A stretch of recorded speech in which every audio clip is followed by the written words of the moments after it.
2 Kings, chapter 16. In the 17th year of Pekah, son of Remaliah, Ahaz, son of Jotham, king of Judah, began to reign. Ahaz was 20 years old when he became king, and he reigned in Jerusalem for 16 years. Unlike David his father, he did not do what was right in the eyes of the Lord his God. He followed the ways of the kings of Israel, and even sacrificed his son in the fire, engaging in the detestable practices of the nations the Lord had driven out before the Israelites.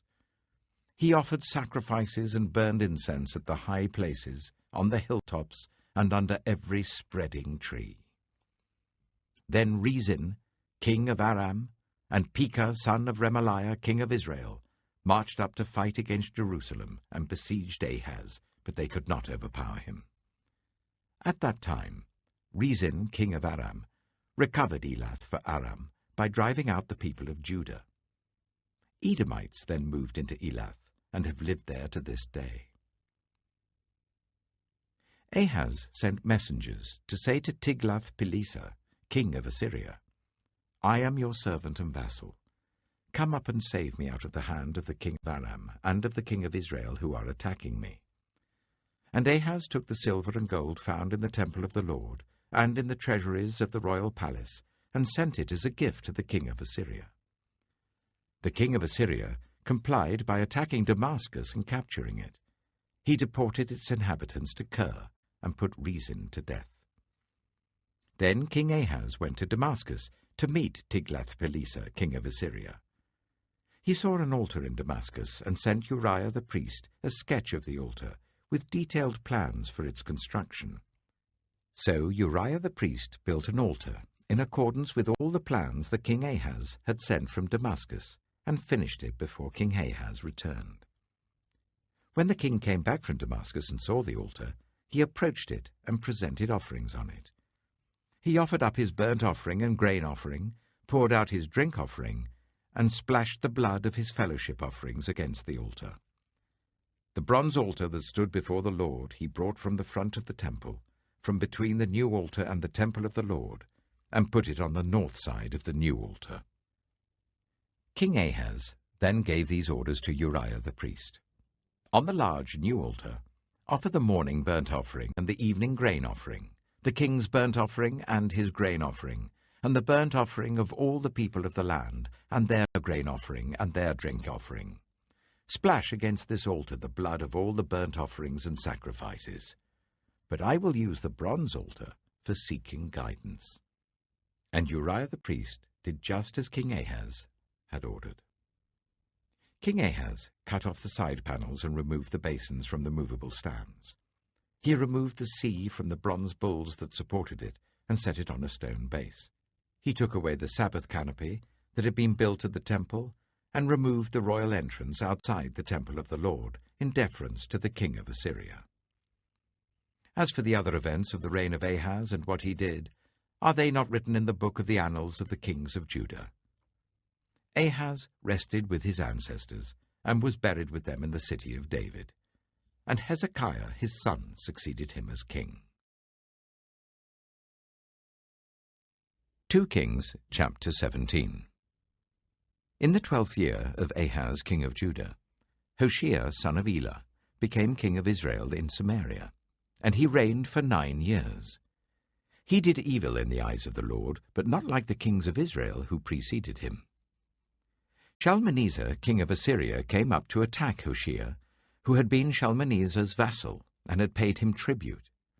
But the king of Assyria discovered that Hoshea was a traitor, for he had sent envoys to So, king of Egypt, and he no longer paid tribute to the king of Assyria as he had done year by year. Therefore Shalmaneser seized him and put him in prison. The king of Assyria invaded the entire land, marched against Samaria, and laid siege to it for 3 years.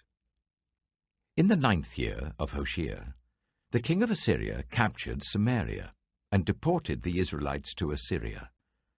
He settled them in Halah, in Gozan, on the river Habor, and in the towns of the Medes. All this took place because the Israelites had sinned against the Lord their God, who had brought them up out of Egypt from under the power of Pharaoh, king of Egypt. They worshipped other gods, and followed the practices of the nations the Lord had driven out before them, as well as the practices that the kings of Israel had introduced.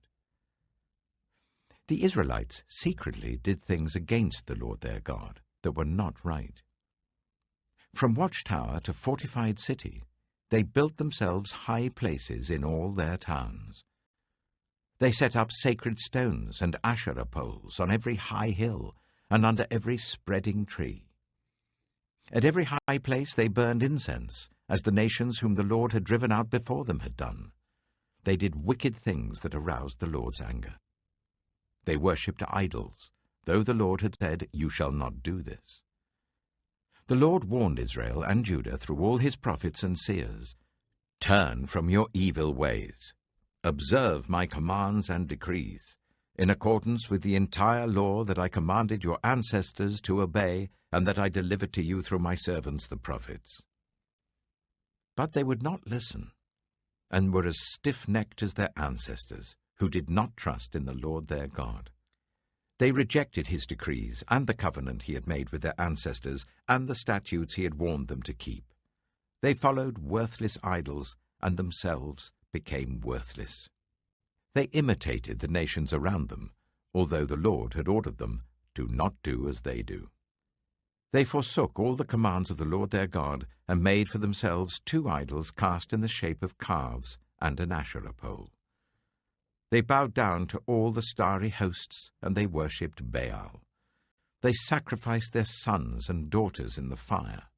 They practiced divination and sought omens and sold themselves to do evil in the eyes of the Lord, arousing his anger.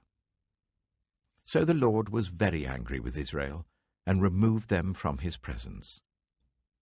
Only the tribe of Judah was left, and even Judah did not keep the commands of the Lord their God. They followed the practices Israel had introduced.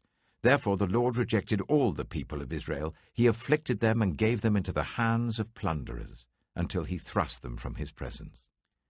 When he tore Israel away from the house of David, they made Jeroboam son of Nebat their king. Jeroboam enticed Israel away from following the Lord and caused them to commit a great sin. The Israelites persisted in all the sins of Jeroboam and did not turn away from them, until the Lord removed them from his presence, as he had warned through all his servants the prophets. So the people of Israel were taken from their homeland into exile in Assyria, and they are still there.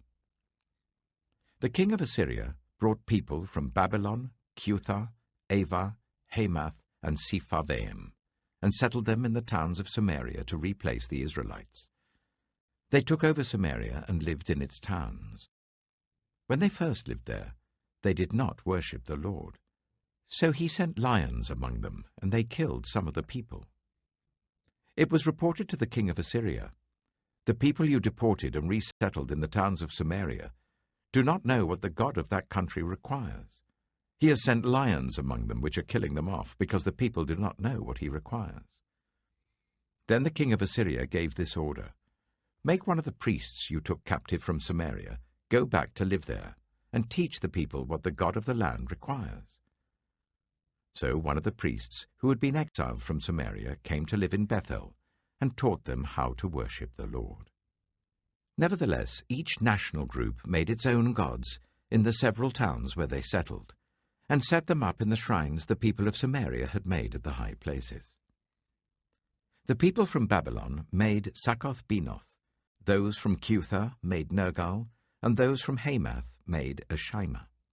The Avites made Nibaz and Tartak, and the Sepharvites burned their children in the fire as sacrifices to Adramelech and Anamelech, the gods of Sepharvaim. They worshipped the Lord, but they also appointed all sorts of their own people to officiate for them as priests in the shrines at the high places. They worshipped the Lord, but they also served their own gods in accordance with the customs of the nations from which they had been brought. To this day, they persist in their former practices. They neither worship the Lord nor adhere to the decrees and regulations, the laws and commands that the Lord gave the descendants of Jacob, whom he named Israel. When the Lord made a covenant with the Israelites, he commanded them, "Do not worship any other gods or bow down to them, serve them, or sacrifice to them. But the Lord who brought you up out of Egypt with mighty power and outstretched arm is the one you must worship. To him you shall bow down, and to him offer sacrifices. You must always be careful to keep the decrees and regulations, the laws and commands he wrote for you. Do not worship other gods. Do not forget the covenant I have made with you, and do not worship other gods. Rather, worship the Lord your God. It is he who will deliver you from the hand of all your enemies. They would not listen, however, but persisted in their former practices. Even while these people were worshipping the Lord, they were serving their idols. To this day, their children and grandchildren continue to do as their ancestors did.